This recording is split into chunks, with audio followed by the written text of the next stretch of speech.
So yan, bago namin referin o kalasin, pinakita muna namin yung status ng unit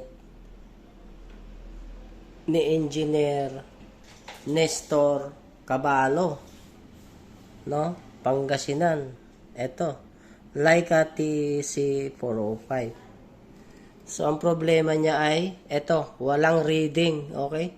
Kahit yung bubble niya sentro. Kahit sentro yung bubble niya. Walang reading. Yan. So, error yan. Okay. Ayan. So, kahit mag-distance yan, wala rin yan. Kasi nga error. Okay. Kaya, hindi siya makakapag-distance.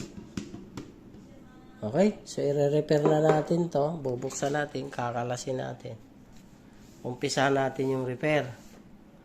Tapos kung ano yung development dyan, pipicture natin, bibidyohan natin, i-update natin. Okay?